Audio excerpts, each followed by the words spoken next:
और ऐसे बयान की जिसके बाद सियासी बवाल मच गया है। दरअसल चुनाव की लड़ाई में सत्ता पाने के लिए जो जद्दोजहद नजर आती है, लेकिन बीजेपी नेता सदाभाऊ खोत के एक बयान के बाद अब लड़ाई शरद पवार के चेहरे पर आकर टिक गई है। जी हां, शरद पवार की आलोचना करते वक्त बीजेपी नेता सदाभाऊ खोत की जुबान फिसल गई।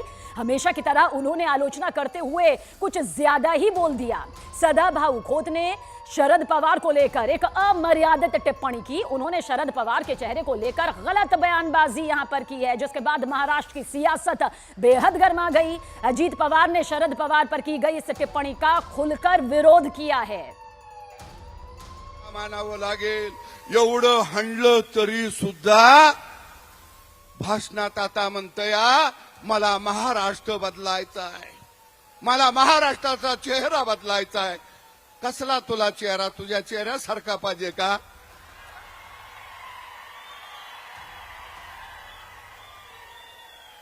तुला कसला चेहरा पाहिजे?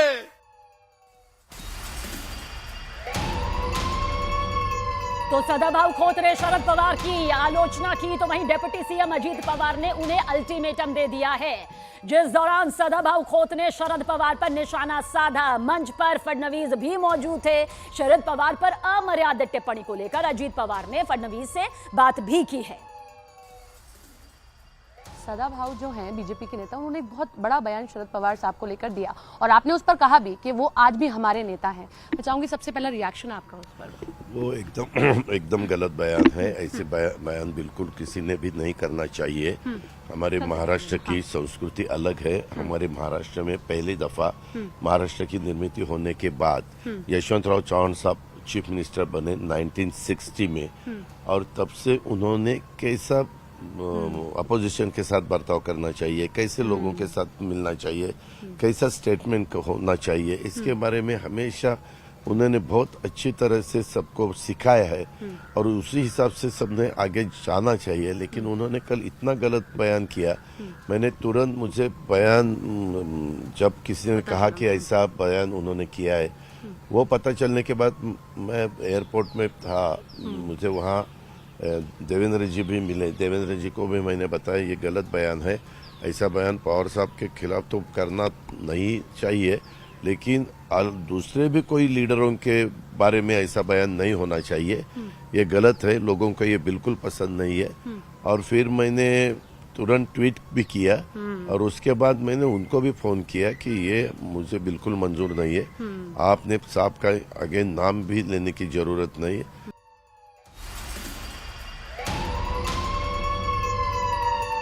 और सदाभाऊ खोत के बयान यानी कि शिवसेना नेता संजय राउत ने फडणवीस पर हमला भी यहां पर किया है और उन्होंने कहा कि महाराष्ट्र की राजनीति में बीजेपी जहर फैला रही है। महाराष्ट्र के संस्कार में ऐसी भाषा अस्वीकार है, यानी इसे स्वीकार नहीं किया जा सकता जिस तरह की भाषा का इस्तेमाल यहां पर किया गया है। तो सदाभाऊ खोत के बयान पर शिवसेना संजय राउत ने फडणवीस पर जमकर हमला बोला है। कहा है कि महाराष्ट्र की राजनीति में बीजेपी जो है वो जहर घोल रही है, जहर फैला रही है और महाराष्ट्र के संस्कार में ऐसी भाषा यानी कि जिस भाषा का इस्तेमाल किया है उसे कतई स्वीकार नहीं किया जा सकता, यह अस्वीकार्य है।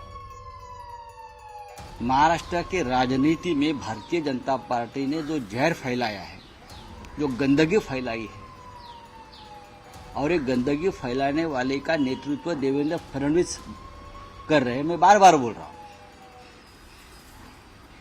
हमको एक परंपरा है महाराष्ट्र राजनीति की, संस्कार, सुसंस्कृत, सबसे बड़ा संस्कार है महाराष्ट्र का। इस महाराष्ट्र में लोकमान्य तिलक से लेकर फुले जी, महात्मा फुले जी, डॉक्टर आंबेडकर जी, यशवंतराव चव्हाण जी, वसंतदादा पाटिल, वसंतराव नाईक, बालासाहेब ठाकरे जी, शरद पवार जी, ऐसे एक से एक धुरंधर नेता हो। उसमें बीजेपी नेता का नाम कभी आता नहीं इस धुरंधर नेतृत्व में।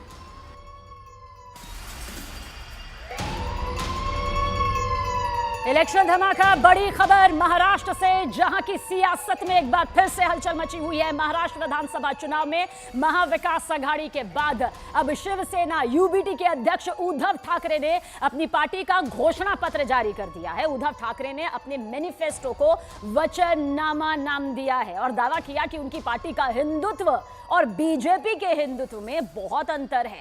बीजेपी पर हमला करते हुए उद्धव ठाकरे ने कहा कि उनका हिंदुत्व हाथ में राम और बगल में पत्थर है। हमारा हिंदुत्व हाथ में राम और जनता का काम है।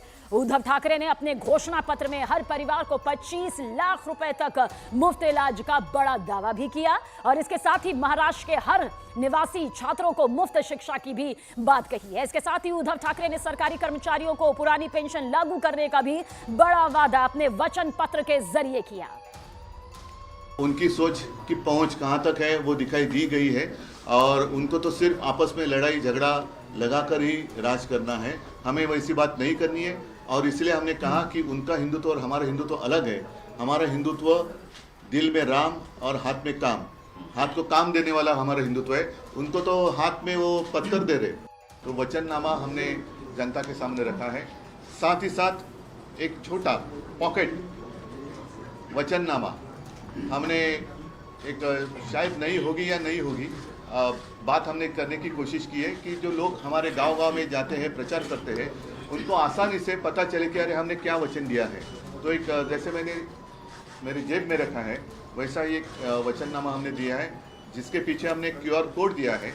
वो अगर आप स्कैन करेंगे तो आपको पूरा जो हमारा वचननामा है आप उसमें पढ़ सकते हैं। इलेक्शन धमाका, पंचसूत्री दावा, यानी कि पहले महाराष्ट्र विधानसभा चुनाव को लेकर महाविकास आघाड़ी ने अपना घोषणा पत्र यहां पर जारी किया था। महाविकास आघाड़ी ने लोगों से 5 गारंटी का वायदा किया। इसके तहत महाविकास आघाड़ी की सरकार बनी तो महाराष्ट्र में जातिगत जनगणना होगी, यानी कि जातिगत जनगणना कराई जाएगी। इसके साथ ही महिलाओं के लिए महालक्ष्मी योजना का भी ऐलान किया। इसके तहत महिलाओं को हर महीने 3,000 रुपए दिए जाएंगे। वहीं हर परिवार का 25 लाख तक का स्वास्थ्य बीमा करवाया जाएगा। बेरोजगार युवाओं को सरकार हर महीने 4,000 रुपए भी मुहैया करवाएगी और वहीं किसानों को 3 लाख तक का कृषि ऋण भी माफ करेगी। ये बहुत बड़ा दावा। वहीं मुंबई में महाविकास आघाड़ी की महाराष्ट्र स्वाभिमान सभा में कांग्रेस नेता राहुल गांधी और गठबंधन के दूसरे नेताओं की मौजूदगी में ये घोषणा पत्र यानी कि ये मैनिफेस्टो जारी किया गया। इस दौरान शरद पवार, उद्धव ठाकरे भी अपनी मौजूदगी दर्ज करवाते नजर आए। एमवीए के घोषणा पत्र के जारी होने के बाद राहुल गांधी ने कहा कि हमारी 5 गारंटी हर वर्ग के लिए न्याय और तरक्की यहां पर सुनिश्चित करेगी। उन्होंने महाराष्ट्र चुनाव को विचारधारा की लड़ाई यहां पर करार दिया, जबकि एनडीए की सहयोगी समाजवादी पार्टी के नेता अबू आजमी ने महायुति पर जनता के पैसों को बर्बाद करने का आरोप लगाया। उद्धव ठाकरे ने कहा कि उनके पास फुलझड़ी है जबकि हमारे पास एटम बॉम्ब है। हम 23 नवंबर को दिवाली मनाएंगे। वहीं शरद पवार ने शिक्षा में भ्रष्टाचार का मुद्दा उठाया और प्रगतिशील महाराष्ट्र बनाने का वायदा भी किया।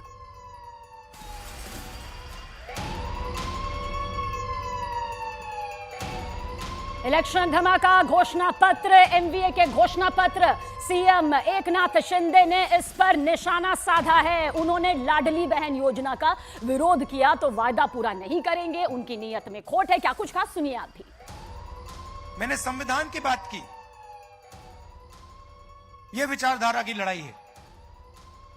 एक तरफ अरबपतियों की सरकार और दूसरी तरफ गरीबों की, किसानों की, स्मॉल और मीडियम बिजनेस चलाने वालों की, युवाओं की सरकार। इसीलिए इंडिया गठबंधन ने महाराष्ट्र की जनता को 5 गारंटी की है। जिन्होंने लाडली बहन योजना को विरोध किया, जो कोर्ट में गए, उनकी नीयत झूठ है, नीयत में खोट है। और जिन्होंने विरोध किया है वो क्या लाडली बहना को पैसा देंगे? और हमारी लाडली बहना, उनका सरकार, महायुति की सरकार या फिर आएगी और हम जो बोलते हैं वही करेंगे।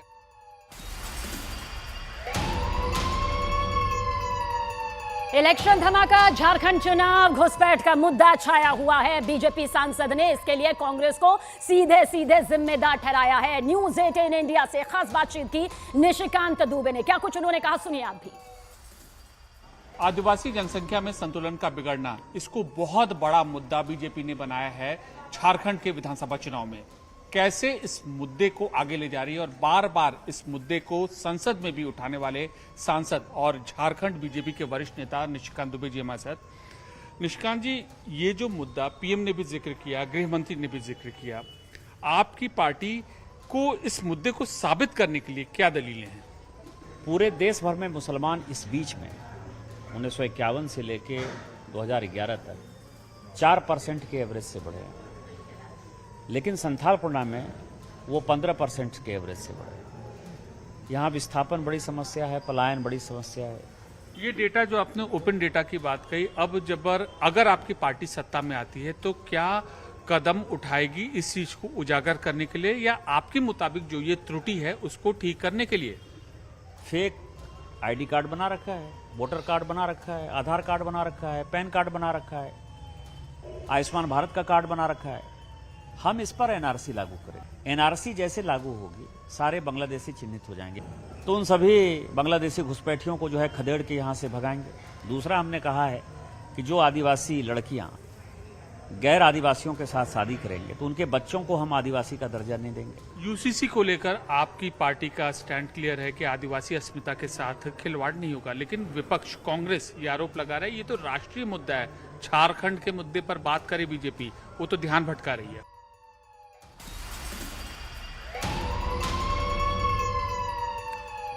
और उधर कांग्रेस ने घुसपैठियों के इस मुद्दे पर बीजेपी पर हमला किया और बीजेपी पर हमला करते हुए कहा कि प्रधानमंत्री इस मुद्दे के जरिए लोगों को डरा रहे हैं, जबकि बीजेपी ने इसका पलटवार करते हुए कहा कि विपक्ष घुसपैठियों का प्रवक्ता बन गया है। प्रधानमंत्री झारखंड आए थे, कह रहे थे कि झारखंड में घुसपैठियों को बाहर निकालेंगे। अमित शाह यहाँ आकर घुसपैठियों की बात कर रहे थे, डरा रहे थे। अरे भाई, घुसपैठी लोगों को निकालना ये जरूरी है, फिर 10 साल में क्यों नहीं निकाले? क्या 10 साल में नींद की गोली खा के सो गए थे? हुकूमत तो आपके पास है और घुसपैठियां घुसे, अंदर घुसे, तुम क्या कर रहे? जेएमएम अभी भारतीय लोगों का पार्टी नहीं, जेएम घुसपैठियों का पार्टी बन चुका है और घुसपैठिया देश में यूसीसी नहीं सही, इसलिए घुसपैठिया का आदत है 2-3 शादी करवाना, बाल विवाह करना उनका आदत है। तो आज हेमंत सोरेन घुसपैठिया का स्पोक्स पर्सन, उनका पार्टी घुसपैठियों के बारे में ज्यादा बोलते हैं, इसका कारण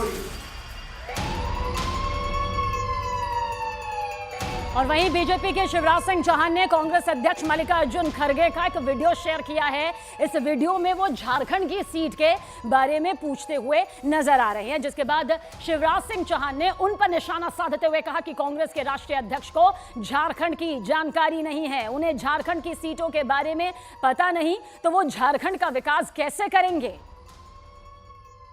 झारखंड का कोई सम्मान है कि नहीं उनकी नजरों में? एक तो कांग्रेस जैसी पार्टी का राष्ट्रीय अध्यक्ष आते हैं और मंच पे माइक पे पूछ रहे हैं कितनी सीटें हैं। ये झारखंड की वैल्यू समझते हैं? इनको सीटों का पता नहीं, चुनाव में भाषण करने आए और बता रहे छोटा सा चुनाव। खड़गे साहब, ये महान राज्य है।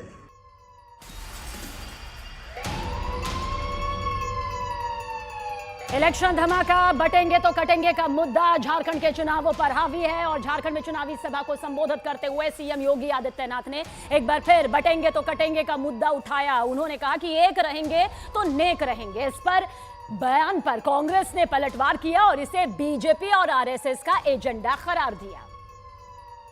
आज ये लोग यात्रा रोक रहे हैं।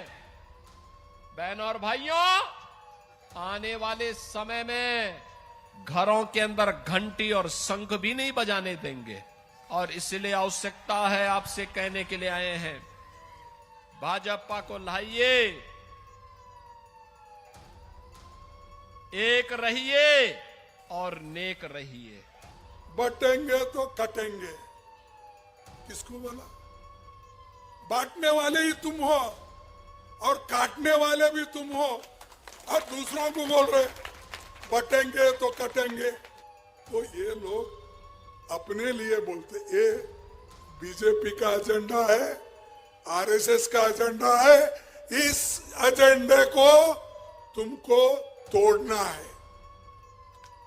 जब तक इसको आप नहीं तोड़ेंगे, तुमको ये लोग शोषण करते रहेंगे। इलेक्शन धमाका, राजस्थान चुनाव। राजस्थान में 7 सीटों पर होने वाले उपचुनावों में कांग्रेस की मुसीबत बढ़ती दिखाई दे रही है। कहीं पार्टी को त्रिकोणीय मुकाबले से जूझना पड़ रहा है, तो कहीं बगावत की आग में पार्टी कुछ इस तरह से झुलस रही है।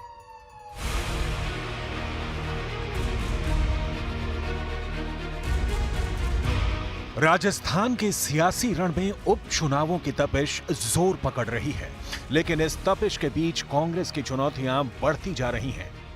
और इस चुनौती की वजह है आरएलपी, बाप और बगावत। चलिए समझते हैं कि आखिर पूरी कहानी क्या है।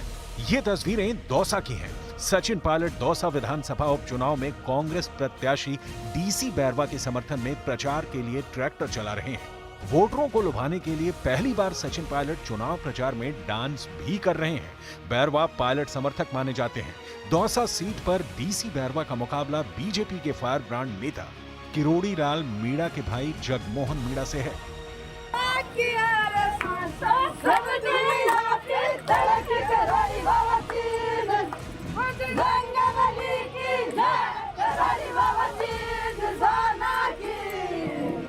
किरोड़ी लाल मीणा भी भाई को जिताने के लिए महिला वोटरों के बीच नाच रहे हैं, गा रहे हैं, थाली बजा रहे हैं। लेकिन कांग्रेस की चुनौती सिर्फ बीजेपी प्रत्याशी नहीं, क्योंकि पायलट के धुआंधार प्रचार के बीच दौसा से कांग्रेस सांसद मुरारी लाल मीणा के एक बयान ने उपचुनाव में पार्टी के लिए चल रही गुटबाजी की ओर इशारा कर दिया है।